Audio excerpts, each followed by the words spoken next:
Okay, Unit 6, Similarity and Transformation. So this is our first lesson. We're going to talk about scale factor and polygons. So we're going to take a look at these polygons.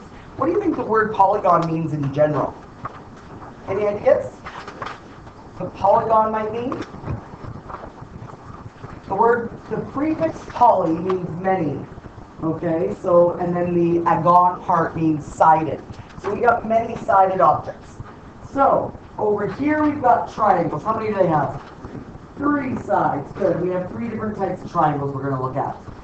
Then we've got quadrilateral. What do you think that word means? 4 sides. You bet. So, 4-sided figures this is going to be an interesting question, is a square a rectangle? Yes. A square is a rectangle, but it's got even sides with 90-degree angles.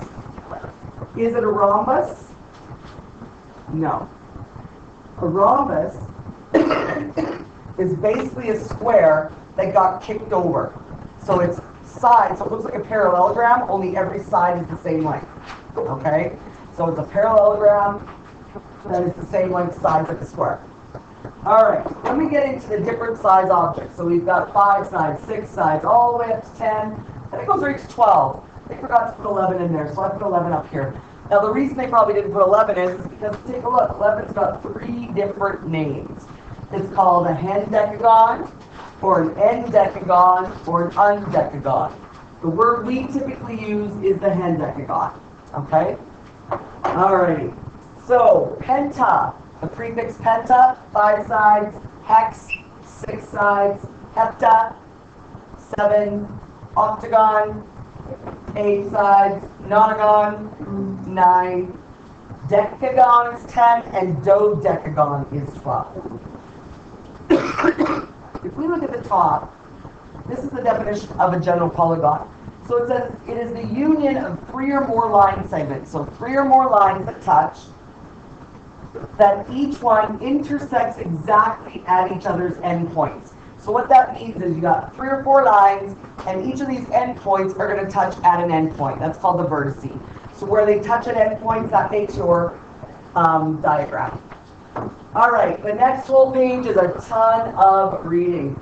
So triangles. We have 3 different types of triangles. So we've got a triangle with 0 sides the same length. That's called the scalene triangle. So that's this guy up here. So if you take a look at those little dashes and ticks on the lines, those are talking about whether or not they're the same length. So if we've got a 1 tick, a 2 tick, a 3 tick, that means none of them are the same length. Whereas we look at the next triangle, and it's isosceles, it's got a tick here and a tick here that are identical. What do you think that means? The sides are the same. Yeah, the sides are the same. If they have a 1 tick and a 1 tick, 1 ticks are the same length. A double tick and a double tick would match. They'd be the same length. Okay? So, the good thing about an isosceles triangle is that because we've got 2 sides the same, it's going to have 2 bottom angles that are identical. And that helps us a lot in the future in the next couple lessons and units. So, 2 sides the same, 2 angles the same. What if all 3 sides are the same? Then all 3 angles have to be the same. That is a feature that is going to be consistent with every triangle if the sides are all the same. So if we take a look at the sides of a triangle, if we've got, it doesn't really matter what the side numbers are, but if we have an inside, and we're talking about how large it is on terms of the interior degrees, it tells us that every triangle adds up to 180 degrees. Who remembers why that's true? How come that's true? Anyone remember why? No? Well, the reason that's true is because take a look at a square or a rectangle. If I do a 4-sided object, a square or a rectangle, and if we just take a look at each one of those corners, each corner is 90 degrees. So if I add 4 90s, I'm getting a 360. So every 4-sided object and circles, they all add up to 360 on the inside. Okay? So if you take a triangle now, I can chop any rectangle and any square, I can cut them in half diagonally. So if I cut this guy in half diagonally, now I've got a triangle on top and a triangle on the bottom. And what that's done now is it's taken 360 and it's cut it in half. So that means I've got 180 degrees here and 180 degrees there. So that's why triangles add up to 180. Okay? They're half of a square.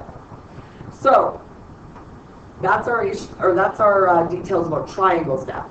So if we look at four-sided objects, every four-sided object, just like we discussed, adds up to 360 degrees. Okay? Now, do you need to know all of these lengths and formulas? Well, only when we get to T unit 8 for surface area. These ones are just basically definitions to tell you what the object looks like. So, if the object has four sides, and it's got two slanted ones, or even just one slanted one, because you can get trapezoids that have this, like that, and then it's going to go up like this maybe, and then over. So it kind of looks like a boot or a shoe. So you can get trapezoids that look like this or this, and a typical one is a doorstop. Ones that hold doors open. Okay, so those are typically doorstops. So we get those kinds of trapezoids. Then we deal with parallelograms, just like we discussed. So a parallelogram is a rectangle that got pushed over on top. So all it did was it just slanted the one side. Okay? Well, two sides, I guess, because two sides will match. So that means that the top line is going to be exactly parallel to the bottom line. That's what these arrows mean. When the arrows are on a line like that, that means they're parallel. So that means parallel is going to match the guys that go this way and this way. What does parallel actually tell me? What does it tell me about those two lines? They never. That's right, they never touch. It's like railroad tracks. Those are parallel lines. They will never ever cross or touch. Okay? So, same as these ones. You got one there and one there. So these guys up top, they've got two arrows. These guys have one arrow each. The reason they're doing that is to show you that the single arrows match the single arrow. Double arrow matches a double arrow. Okay? It's showing you which lines they match with. Same thing happens for a rhombus. Only a rhombus, all four sides are the same. That's what these little individual ticks mean. Every side's the same length. Okay? So again, it was just a square that got pushed over. Whereas a parallelogram is a rectangle that got pushed over. Okay. The next ones we see, a basic rectangle and a basic square. Okay? Square, all sides are the same, and we got 90-degree angles. Rectangle, we have 90-degree angles, but only 2 and 2 match. Now we're going to look at a kite. There's all kinds of different kites. So we can have kites where we have something that's concave versus convex. Who knows what concave and convex mean? Yeah. Concave means it slants in. That's right. So between these two pictures, which one looks like it's got something pointing inside the object? The first one, exactly. So this guy's going to be a concave one because the object is caving into itself. Whereas this guy, we call that a convex one. Convex ones, they kind of, think of a balloon. They're going to blow the object up so that every point is at its extreme stretched out point. So that means this guy was blown up like a balloon, and these three, four points here, all four of them, they've been blown up as far as they can go. Okay, that's what convex is. Think of a balloon. All right, so similar figures. So there's a couple things that you guys have in your little baby notes that I gave you, and a couple things you guys don't have in here. So these are things I think you have to write in. Let me just check your notes here. Is it there? What? We check. So we've got similar figures. Yes, we do. So this is already there, but you don't have this part. So I do want you to draw this. The symbol for similar is that thick equal sign. It's only one, but it's a squiggle. And it's a bit of a squiggle. Yeah, exactly. You write the symbol to show that they are similar. Okay? Yeah. Yeah, you bet. So remember, when we were doing estimations of different things. When we were estimating for our last couple units, when we were doing our interpolation and extrapolation on a graph, so we had a graph like this and a line, and then it said, if x is 2, what is y? So you go down to 2, up and over. Well, that's our interpolation. Well, what this is going on, so for example, when we do these ones, we weren't exact all the time, right? For some of those questions, we said, oh, it might be around 4, it might be around 5. So this is, that, it does mean around or about or similar. So similar means I could have an answer plus or minus a couple decimal points. And that's what we were talking about in the last chapter, okay? So now again, we have the same symbol, and it means they're similar. So they're going to be different lengths, but they mean they are similar objects, okay, and similar lines. Okay, so if I'm talking about triangles that are similar, they show us a triangle symbol, and then they write what letters are on the exterior points of a triangle. So we had a triangle named ABC, we have a triangle named DEF, and they're saying that they are similar, okay? Now, there's 2 properties for similar, other than, first thing we have to know is they have to have the same shape. You can't compare a triangle to a square, different shapes. So, first of all, your very first thing is they need to be the same shape. So if now they are the same shape, and we need to break it down further, how else do we categorize them? Well, they need to have the angles to be the same. If their angles are the same, they are a similar match. And if their lengths, their side lengths, are proportional. So that means that one side, if it times by 2 to get bigger, the other sides all have to times by 2 to get bigger. They can't times by 3 or 4 or 5. They have to be the same number. So that's going to be a consistent growth. So we're going to be talking about enlarging objects and shrinking objects. Is roughly what we're going to be doing with scale factors. So where do you think enlarging objects and shrinking objects is important? Why do you think it's important for us to know how to do that? Absolutely, construction projects. What about NASA? Do they know how far it is from one planet to the other? Well, unless they've actually been up there in their spaceships, they actually don't unless they put it on a diagram. So they map things out all the time. Same as pilots. They have to map out their route. That everybody has to map a route out. And that is important because they're saying, okay, well, if I'm going to compare this on my map, it's actually this big in real life. Okay? But on a map, we need to have it in centimeters so we can measure it with a ruler. So anything that's going to be a diagram image on paper, we always have to have it in centimeters. So if it tells us any other unit, we need to be in centimeters. Okay? All right, so the scale factor here is telling us that they have the same shape and they have the same angles, but the biggest thing is they are different sizes. That is the difference. And when we find the scale factor, that tells us how big they grew by or enlarged or how much they shrunk by. Okay? All right, the scale factor. This is our scale factor. They call it the image length over the object length. We call it snow. So we're going to write our little triangle like this. And it's going to have S on the bottom, N on top, O on the right. Okay? So S and O. It's going to snow in that. So this is our triangle that we're drawing. Okay, so the snow triangle.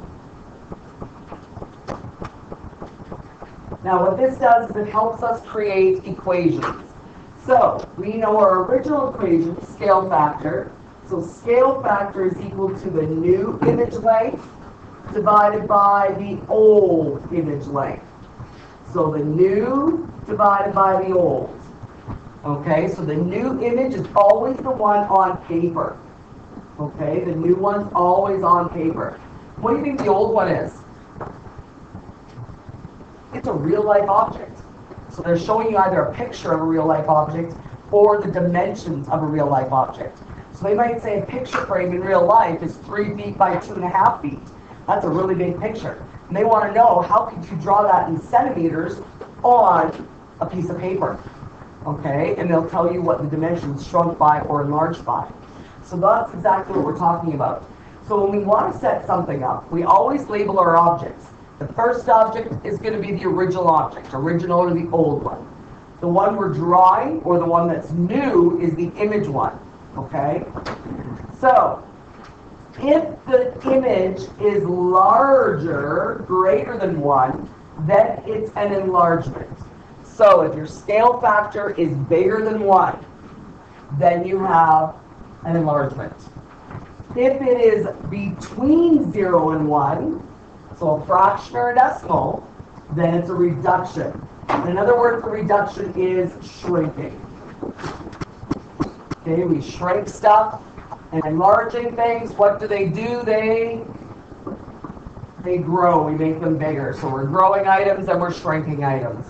Okay? If the objects are identical in every way, we say their scale factor is 1. Okay? So the scale factor is a 1 only. Okay? If they're identical in every way. And now another word for identical is congruent. Okay? Another word for identical is congruent. So we're dealing with non-congruent items. We're dealing with similar items, ones that will be different sizes. Now, if we do see ones that are identical sizes, we say they're congruent. So there's no scale factor because the scale factor is only a 1. Okay?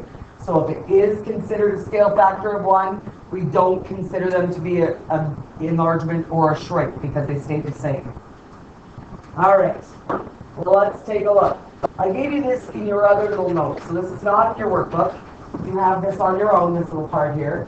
This is just showing the snow part, just so you can see what it looks like. Okay, and the triangle helps us create our equations. So I'm just going to draw the triangle again. We have an S, N's on top, O's on the bottom right. So I'm going to show you how these equations work. When you've got your triangle, the biggest thing to remember is that N is on top. Okay? And if I want to find the scale factor of an object, I would cover the S up. So if I cover the S up, this line right here means divide. This line right here means times. So if I cover the S up, I get N divided by O. I get N on top of O. So look what we get for scale factor. N on top of O. Nu on top of O. If I want to find the O, what if I want to find the old object, the original one we started with? I cover it up, and I divide the nu divided by the scale factor. Okay? Nu divided by scale factor. So if you can't remember any of these equations, that's okay. Just remember the triangle, because then the triangle is showing you these equations. It's showing you which one to use. Okay? So let's say we wanted to find the N. I would cover N up because I don't know it. Now I would take this guy times that guy. Okay? Side by side, remember, means times it. So this guy are side by side on the bottom, so I would times them. Okay? So that's what these equations mean up here. Alrighty. There's one thing we have to mention down here. We're going to get into the metric system on the bottom there in a moment. The big thing we've got to remember is that the lengths have to be using the same scale units. So your units have to be the same.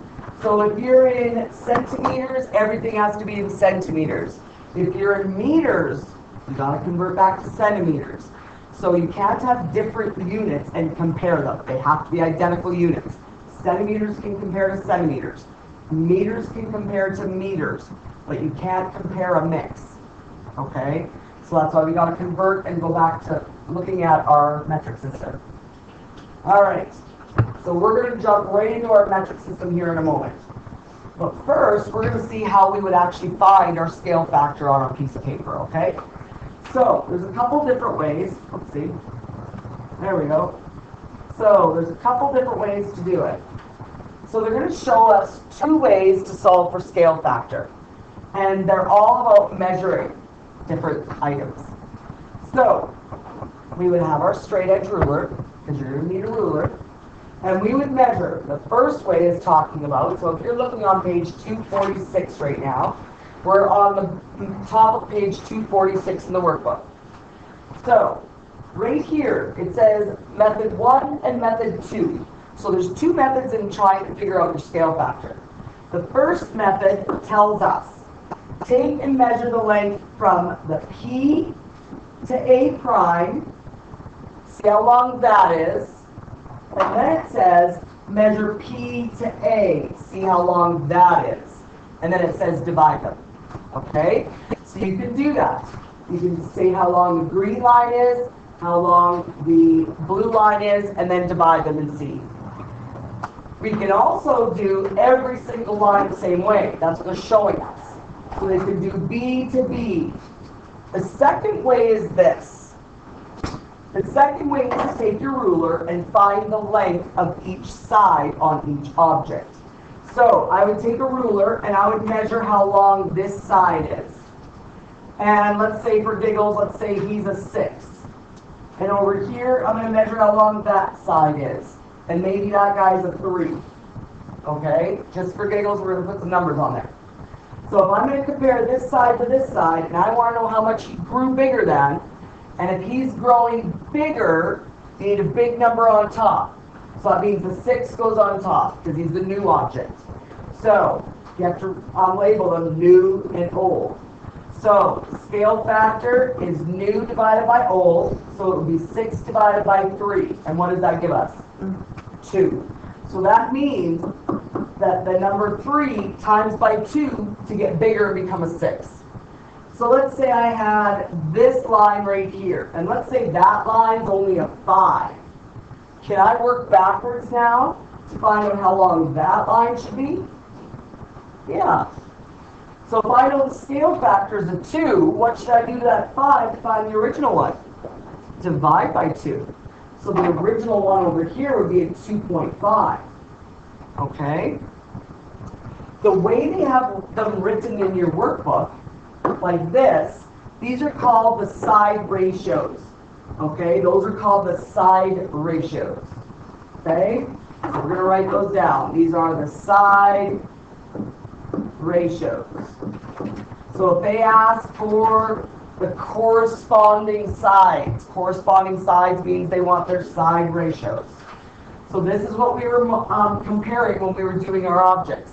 So we compared, we had a 6 here and then a 3. We had a 5 and a 2.5. And if we divide each fraction, we're going to get the same number. And we should, because that means the object grew by the same amount. We can't have one leg growing longer than the other guy. They have to grow by the same amount. Okay? Has anybody ever stood by a pond or water and tried to skip a rock on water? Yeah. Well, skipping a rock on water is the same thing as doing an enlargement, because your very first circle, where the rock goes in, is going to be a small circle, and then every circle after is going to be bigger. Okay? It's going to enlarge by a certain amount. Okay? And if you haven't seen that before, try it tonight. All right. Now we're going to take a look at example 1. So they are saying for us on the diagram, from the diagram,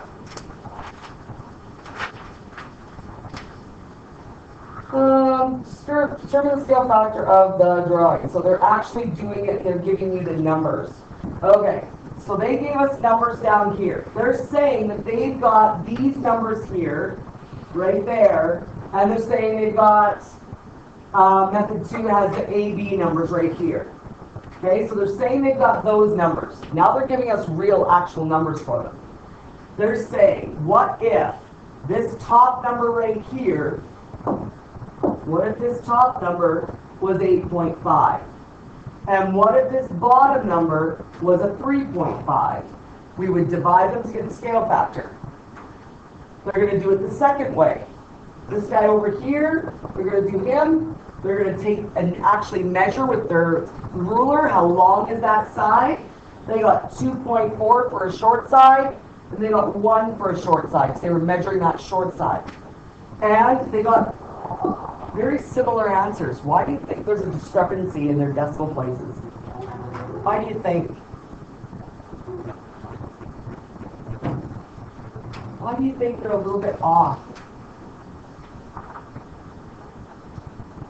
at your measuring devices. Every ruler is different, believe it or not, even though they're built the same. If I've got a ruler here, and I've used it over and over and over, it doesn't even have straight edges, pointy edges anymore. It's got curved edges. So if I go and I try to put this on, and I measure, one of these lines in here might not be as accurate, okay? So your measuring device might not be as accurate, or maybe you measure from the inside of the black line to the inside of the black line versus cover a black line, cover a black line, okay? So what I'm talking about there on the drawing is this. Where's our drawing? Down here. All right. So what I'm talking about is, let's erase this. So let's say on our diagram, we got, they're saying A to B right here, okay? They're saying we got that is 1, okay? Well, maybe I only measured from the inside to the inside. Is it possible that somebody else can have a 0.9? Yep, they could have did inside to inside as well. Is it possible somebody might have had a 1.1? Yeah, they could have, because maybe they did to the edge of the black lines.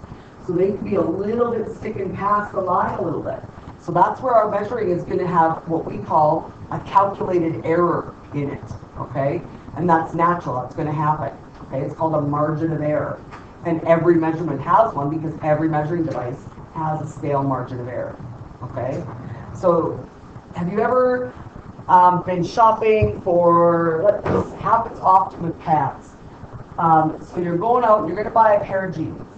And if you, let's say one day you're a size 8, and the next day you go and you buy the same pants, and you like those pants, and you're all of a sudden a size 6, what the hey happened? You're like, what? I like this number better than that number. But how'd that work? Well, I'll tell you how it works. When I was in New Zealand, I had a friend who lived in a warehouse, actually. And he lived in a warehouse that was a jean factory. So upstairs was the factory for, they would do cutting of jeans. So he showed me how the process worked. So what they do is they stack a whole bunch of denim, and then they have their machines go around and cut all the edges. Now, when the machines go around and cut them, they do straight cuts down. But when they do their straight cut down, it ends up kind of doing this. It ends up being fanned out on the end.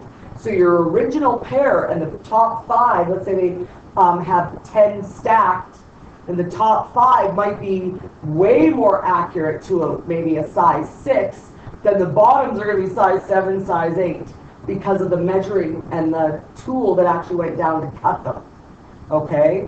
So, if, for example, when I stick paper into the photocopier, and when some of them come out with every page stapled but the back one, sometimes that happens. Same idea as with this cutting machine.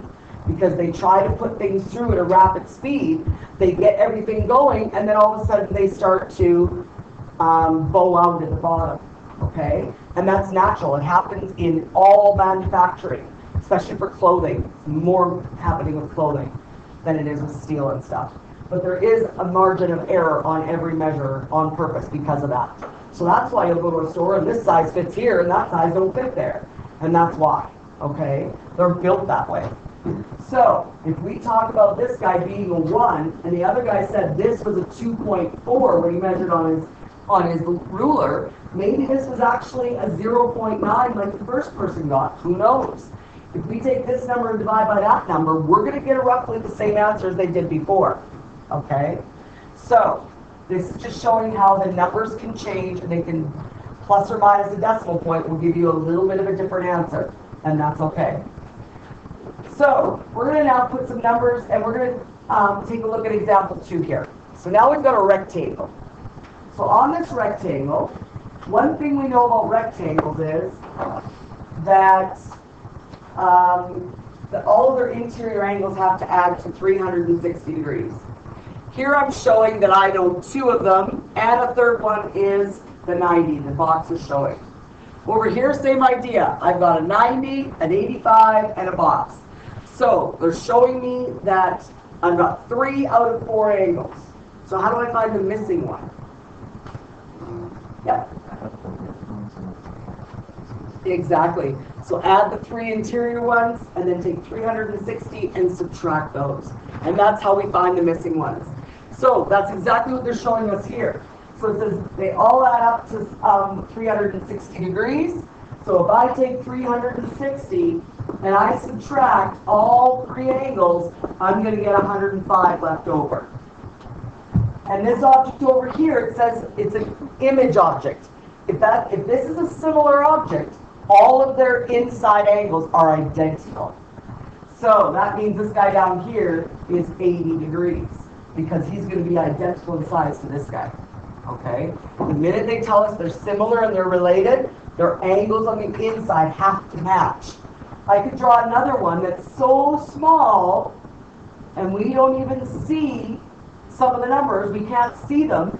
But that guy right there is going to have the exact same angles in every spot as these guys do. Okay, it doesn't matter the size. They'll have the same objects.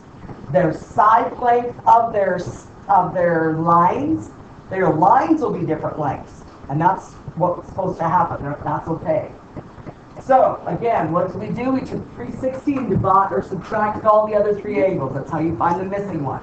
If I had a triangle situation, what would I do for a triangle? I would take 180 and subtract 2 angles to find the third one. Okay? Now they're showing us how to find the scale factor if we're using a ruler. So if we're using a ruler, what we actually do, this is how we find the center and the scale factor. So if we've got an actual grid, we can actually locate the points, like locating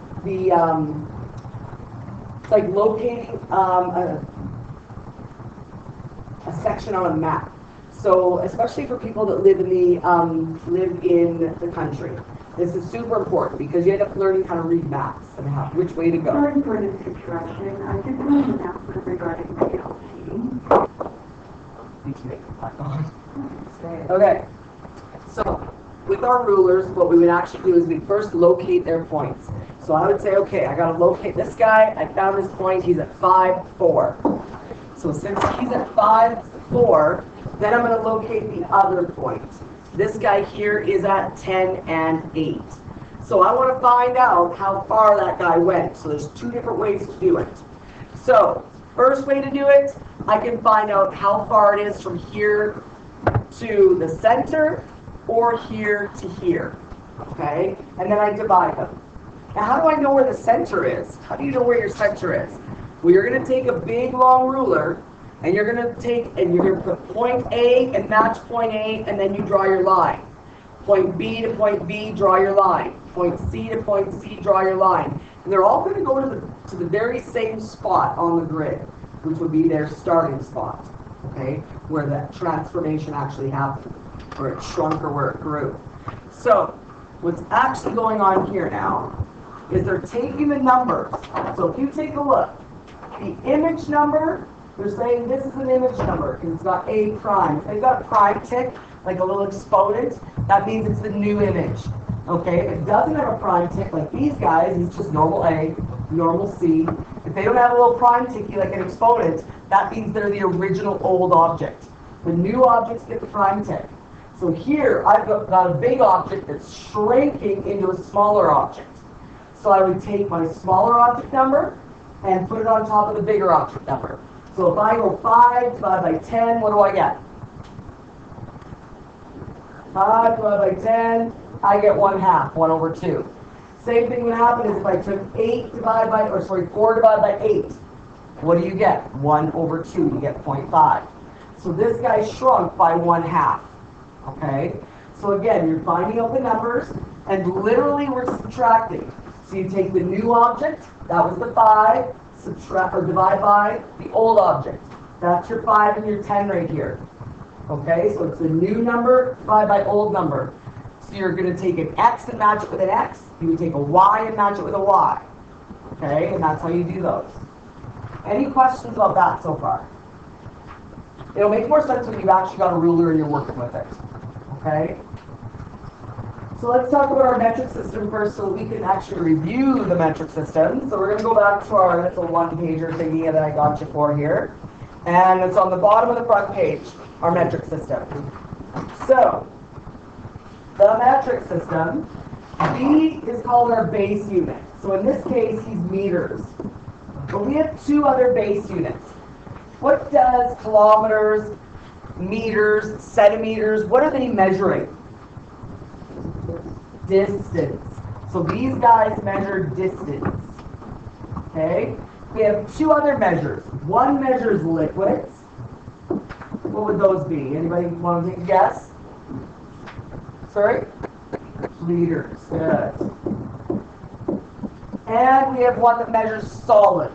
What do you think that's going to be?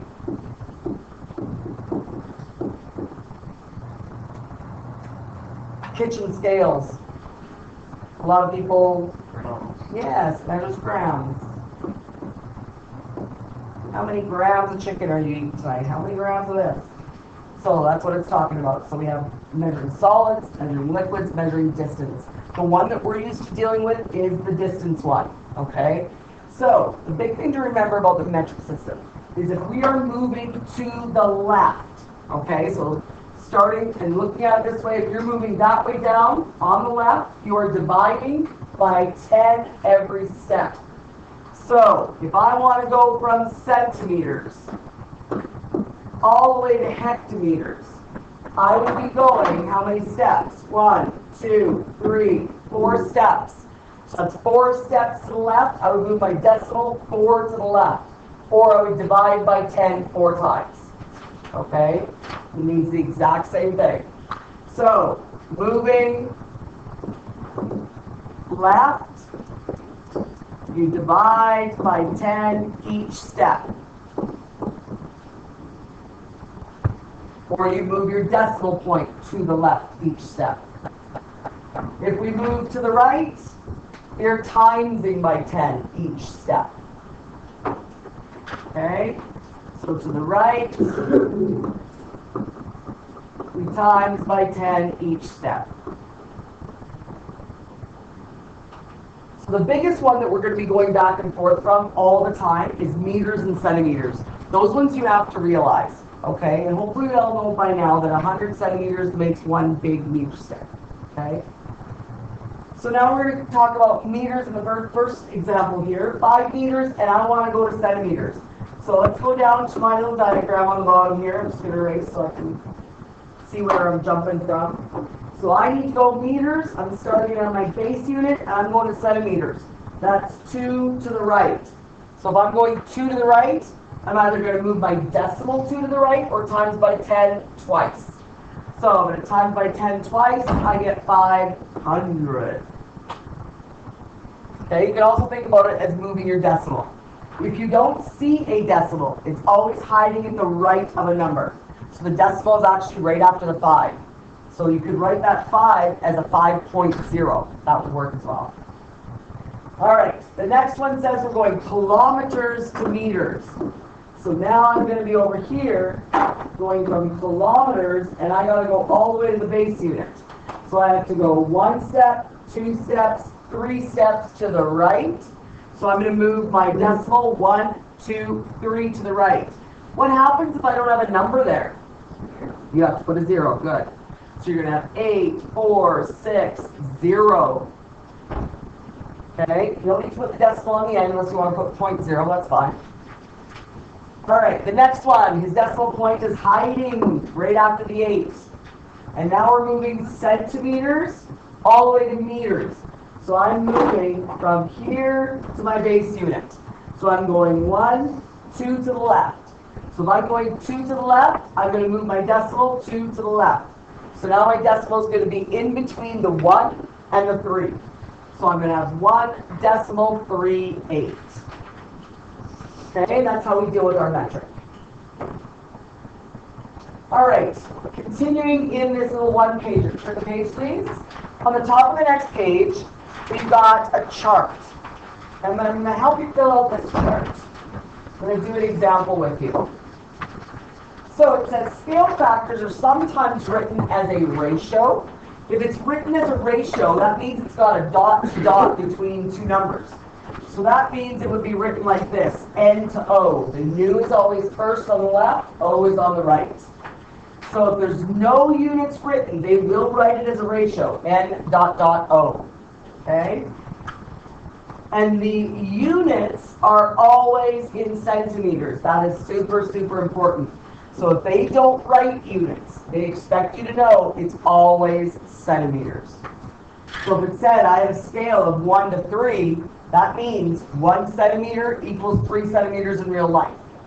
So example, example, my scale is 1 to 3.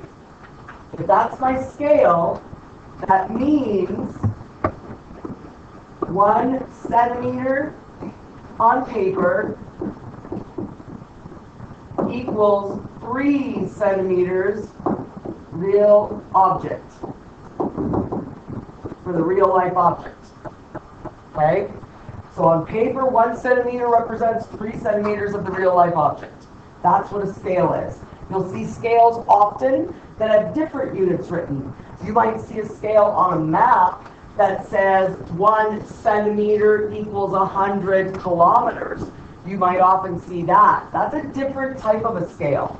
That scale uses units. We're talking about a scale that doesn't use units. If they don't use units, it's always centimeters both. Okay? This is kind of a scale for a map. They would use different ones, and that's okay. All right. Here is a table. So the actual old, that's going to be our O. That's our old object. This is our new object, N, and this is our S. So we're going to use our triangle. I'm just going to erase this stuff on the right. Can I erase the right yet? Yeah? Okay. So we're going to erase this for a moment so I can show you what we're doing. So, again, we've got our SNO, our snow triangle. So, if I want to find the S, you cover it up, what am I going to do to the N and the O numbers? N divided by O. So here I'm going to have the 15 divided by 5. So 15 divided by 5 equals 3. Okay, I want you guys to work through the other 5 examples. Okay, number 5 and 6 are a bit tricky. Give them a try. Okay, the next one, we're finding the O. So we're going to take N divided by S. How big do we get? 9. Beautiful. So this guy was N divided by S. All right. The next one, I'm looking for the N object, so I need to times them. I'm going to take S times O. What are we going to get here? Sorry?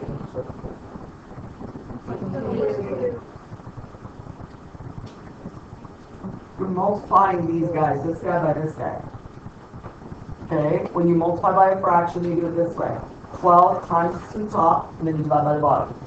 So 12 times 2 is 24. Divided by 3 is 8. Okay?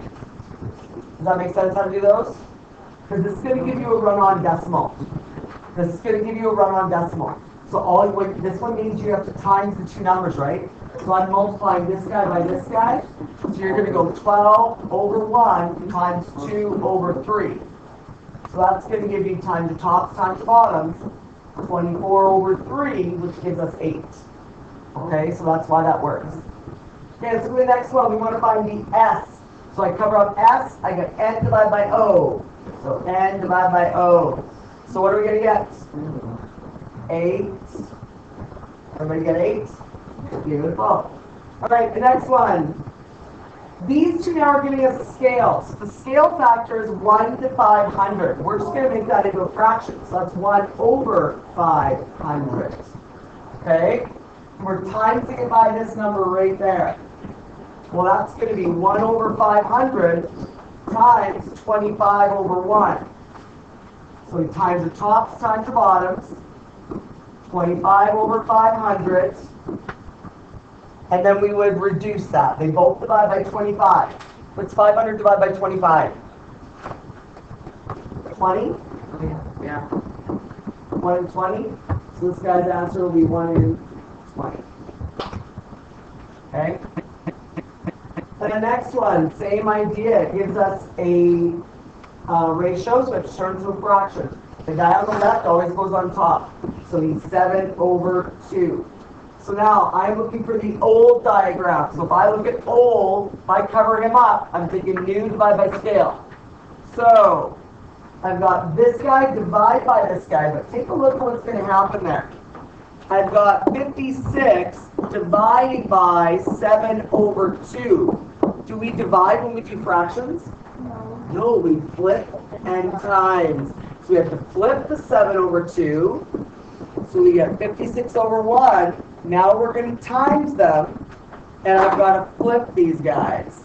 So 2 over 7.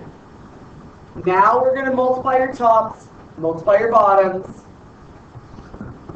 112 over 7 is 16. Or you could just use the fraction button. Yeah, if you've got one of those, yeah, you bet. Okay, any questions on those? No? Okay, we've got 1, 2, 3, 4 examples to go through. That is going to take us forever. No, it actually won't on mine. Okay, guys, here we go. So this is our first example of a problem-solving situation. So it says, an object with a length of 5 meters is going to be drawn to a scale of 1 to 25. So 1 to 25, remember that means 1 centimeter over 25 centimeters. So 1 centimeter on paper is 25 in real life on paper. So it says determine the length of the drawing on paper. So I want the new object. Well, I need to convert 5 meters to centimeters. So that's step 1. So step 1, I'm going to go 5 times 100 to give me 500 centimeters. Okay? So there's step 1. Step 2 says set up your ratio for scale factor. Well, if I look at my scale factor, SNO, my snow diagram, I need to find the new object. So I'm going to be timesing S times O. So N is equal to S times O, which gives me my scale, 1 over 25, timesing by 500 over 1. Okay?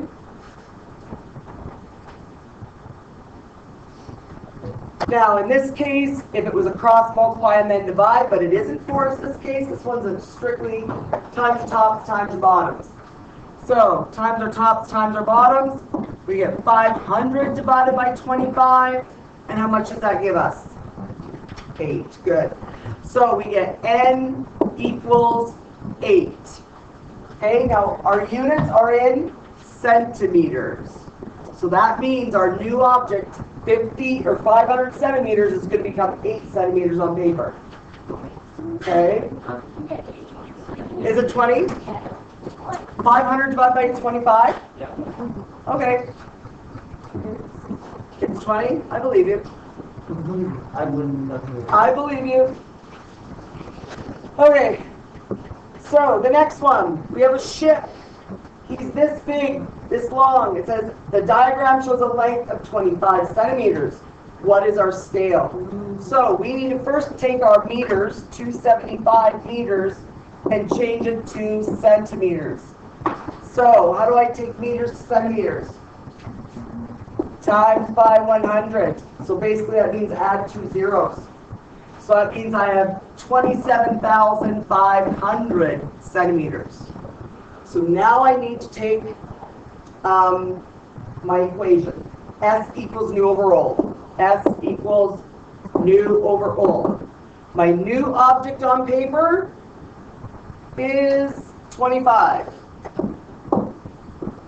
My diagram, my old object, my ship is 27,500. So, we need to reduce this fraction. We want a fraction, then we're going to divide to get a decimal. So we need to we know that 25 will divide into the bottom. We need to know how many times. So take your bottom and divide it by 25. What do you get? Huh?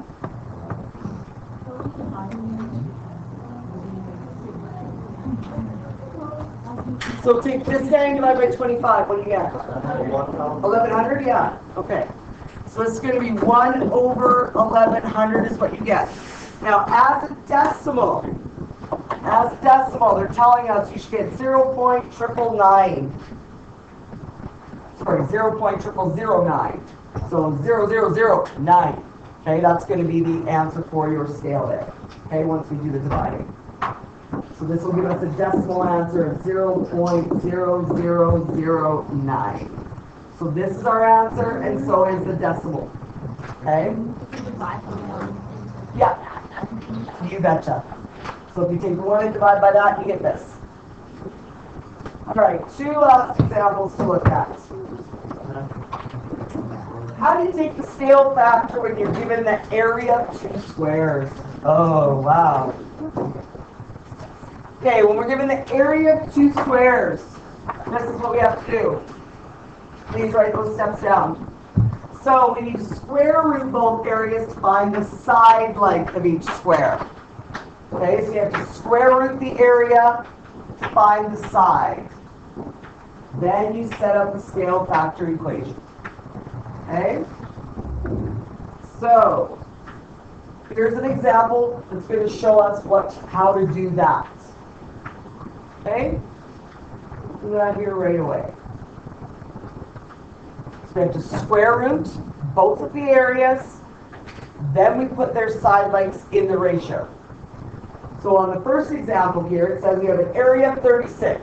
So I'm going to square root 36, and I'm going to get 6. And then it says we have another square with an area of 324. I'm going to square root that guy, and what do we get? 18. All right. It says, what is the scale factor of the enlargement? If it tells us enlargement, that means I'm taking big number divided by small. So enlargement means big divided by small. So we're going to have 18 divided by 6 is 3. So that means it times by an enlargement of 3. Okay, that's what happens to the side lengths. And then you find the new area after. Okay, so that's how we find. If they said it was a reduction, what would I have done to the digits? Small over big. If it was a reduction, you put your small number on top of a big number. Okay, that's only if it's a reduction. Okay, this concludes first lesson 6.1. Thanks for you.